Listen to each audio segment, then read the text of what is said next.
अस्सलाम वालेकुम dear YouTubers. आज मैं अपना एक्सपीरियंस शेयर करूंगी गैलेट जो एडोप्लेन के नाम से भी जो क्रीम आती है। ज़्यादातर लोग एडोप्लेन वाली क्रीम को जानते हैं, लेकिन ये गैलेट नाम की क्रीम से भी आती है। ये ज़्यादा अच्छी फॉर्म है उससे जो आप लोग रेगुलर डॉक्टर लिख कर देते हैं, उससे ज़्यादा अच्छी ये क्रीम है एडोप्लेन की। ये देख लें यहाँ पे लिखा हुआ है, ये होती है विटामिन ए की फॉर्म।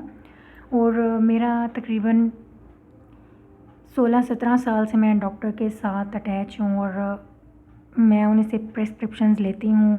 और क्योंकि मुझे एक्ने का इशू शुरू से है, तो डॉक्टर ने मुझे 2014 में इसको शुरू करवाया था। मैं आपको दिखाती हूँ। और मैंने तकरीबन इसको 10 साल तो यूज़ किया होगा गैलेट को, लेकिन ऑन एंड ऑफ, यानी कि 2 साल लगा लिया, फिर छोड़ दिया, फिर लगा लिया, फिर छोड़ दिया, ऐसे करके। तो मैं आपको दिखा देती हूँ। जैसे कि ये मेरी प्रिस्क्रिप्शन है, ठीक है। ये मेरा नाम भी यहाँ लिखा है, सेंटर भी है, नाम लिखा होगा सेंटर का। मैं आपको दिखाती हूँ जो डॉक्टर ने कहाँ प्रिस्क्राइब की हुई है ये। और मैंने काफ़ी अर्सा इसको लगाया है। इसका इम्पोर्टेंट रिव्यू है, इसको कुछ हल्का ना लीजिएगा, बड़ा अहम। इसकी बड़ी पॉजिटिव बातें भी हैं और इसकी नेगेटिव बातें भी हैं। ये विटामिन ए की एक फॉर्म है। ये देखें गैलेट, ये डॉप्लेन उस वक्त उन्होंने डॉक्टर ने मुझे लिख के दी थी। ये इस नाम से मैंने क्रीम ली थी, क्योंकि गैलेट उस दिन मार्केट में मौजूद नहीं थी, फिर इसलिए उन्होंने ये काट दी थी गैलेट। तो फिर मैंने ये डॉपको ली थी, डॉपको, ठीक है। तो इसके बाद मैंने फिर गैलेट यूज़ करना शुरू कर दी थी। ये आप देख लें, बल्कि ये जहाँ मैंने आपको दिखाई है, कहाँ गई ये देखिए, मैंने 2014 16 मार्च को डॉक्टर ने मुझे रेकमेंड की थी। और इससे पहले भी कई बार रेकमेंड की है, क्योंकि मैंने अपनी प्रिस्क्रिप्शन, जितनी ये प्रिस्क्रिप्शन आपको नज़र आ रही हैं, इससे डबल मैं फाड़ चुकी हूँ। ये देखिए, यहाँ पे भी गैलेट मौजूद है, ये भी मई की है। इसके अलावा एक और जगह पे भी गैलेट मौजूद है।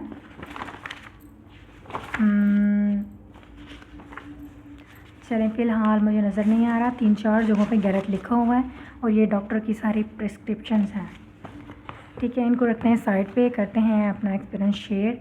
तो ये एक विटामिन ए, यानी कि जो रेटिनॉल वगैरह की जो फॉर्म है ना, ट्रेटिनोइन, ये उसी की बहन ही है। लेकिन ये सिर्फ एक्ने के लिए यूज़ होती है, ये कोई है, लेकिन एंटी एजिंग भी है, ये वाकई है, कोई इसमें शक नहीं है। तो जो मेरा इसके साथ एक्सपीरियंस है वो बहुत अच्छा है। असल बात ये कि ये मुझे डॉक्टर ने लिख कर कब दी थी। एक्चुअली मेरी स्किन बहुत ज़्यादा सेंसिटिव और एक्ने प्रोन और ऑयली है। तो जो भी डॉक्टर मुझे कोई क्लिंडामाइसिन, आइसोट्रेटिनोइन टाइप की, जिस टाइप की भी जेल्स मुझे लेकर देखते थे, वो मेरी स्किन को इरिटेट कर जाती थी। मेरी स्किन और ज़्यादा एक्ने से भर जाती थी और मुझे सूट नहीं करती थी वो एक्ने जेल्स। तो फिर इसलिए डॉक्टर ने मुझे ये लिख कर दी थी कि ये एक माइल्डर वर्जन है, ठीक है। ये थोड़ा देर से वर्क करेगा, लेकिन ये आपकी स्किन को इरिटेट नहीं करेगा। बहुत कम इससे पीलिंग होती है। जेल जो एडाप्को है उससे थोड़ी ज़्यादा होती है, लेकिन गैलेट से थोड़ी कम होती है। इसकी फॉर्मुलेशन थोड़ी उन्होंने अच्छी रखी है। ये आपकी स्किन को इरिटेट नहीं करती, लेकिन बिल्कुल ऐसा ही होता है जैसे हम स्किन ए क्रीम को यूज़ करते हैं। पहले 3 महीने काफ़ी एक्ने होती है इससे, लेकिन ख़ारिश वगैरह या ड्राइनेस ऐसा कुछ भी नहीं होता। ना ख़ारिश होती है, ना ड्राइनेस होती है, ठीक है।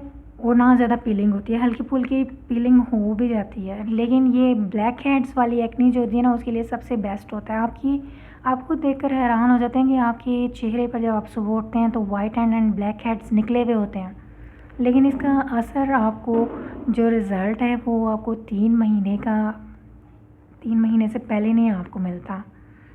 तो पहले बहुत ज़्यादा एक्ने होती है। और इसको लगाने का एक मेथड है। फर्स्ट वीक में तो इसको सिर्फ आधा घंटा रात को लगाते हैं और वॉश कर देते हैं, और आहिस्ता आहिस्ता इसका टाइम बढ़ाया जाता है। इसको यूज़ करने का स्पेशल तरीका होता है, इसमें प्रिस्क्रिप्शन मौजूद होती है, उसी के हिसाब से इसको यूज़ करना होता है। तो जो मैंने इसके साथ एक्सपीरियंस शेयर किया था, मैंने 2 साल जब इसको कॉन्टीन्यूसली लगाया, तो मैंने एक बड़ी चीज़ें अजीब नोट की। उस वक्त मुझे ये नहीं पता था कि ये विटामिन ए का डेरिवेटिव है। तो मेरी स्किन बड़ी कोरियन टाइप की ग्लास स्किन हो गई थी, और मेरे जो एक्ने स्कार्स हैं ना, वो भी भर गए थे। मुझे ऐसे लगता था जैसे मेरा वहम है, लेकिन वाकई जब मैंने अब इस पर सर्च की है तो वाकई एक्ने स्कार्स को भी भरता है। लेकिन जो एक चीज़ मुझे इसकी पसंद नहीं आई थी, वो ये नहीं आई थी कि इसने मेरे पोर्स को ओपन कर दिया था। मेरे पोर्स क्लोज़ नहीं होते थे, काफ़ी बिगड़ से लगते थे। ये नहीं मुझे इसकी बात पसंद आई। लेकिन ओवरऑल स्किन बहुत ही ग्लॉसी एंड ब्यूटीफुल और शाइनी लगती। मैंने इसको काफ़ी अर्सा यूज़ किया। और प्रेग्नेंट लेडीज़ इसको बिल्कुल नहीं यूज़ कर सकती, बिल्कुल नहीं प्रेग्नेंट लेडी ने इसको यूज़ करना, मैं सख्ती से मना कर रही हूँ।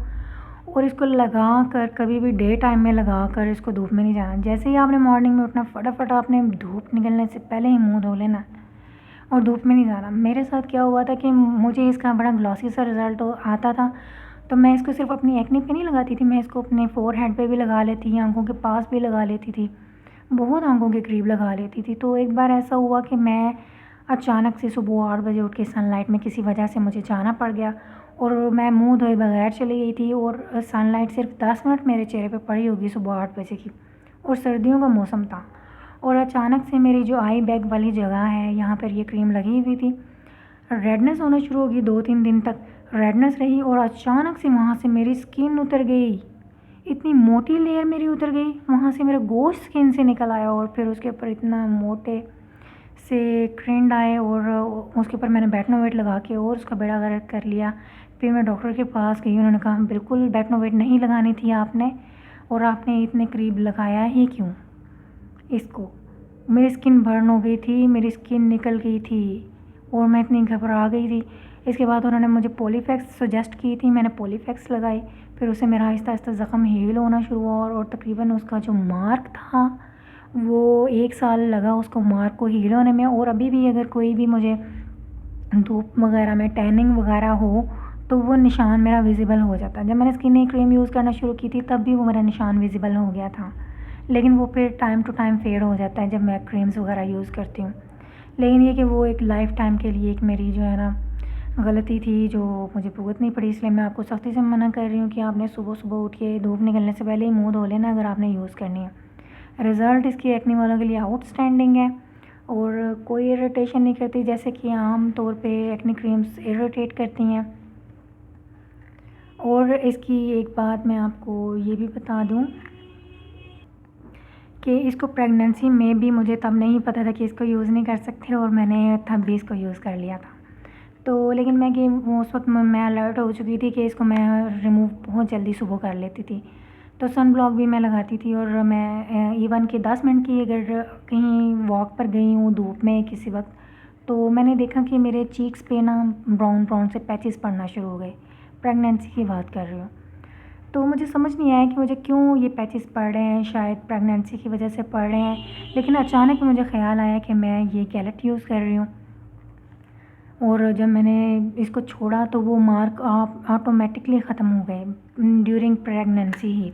तो इसकी खुशबू होती है ऐसे जैसे पहले किसी ज़माने में गोंद आया करती थी, ठीक है, ग्लो, उस तरह की खुशबू है इसकी। वैसे मज़े की मुझे तो लगती है। और इसकी एक लेयर सी आप लोगों ने बना लेनी होती है। देखते हैं इसमें से कितनी क्रीम निकलती है।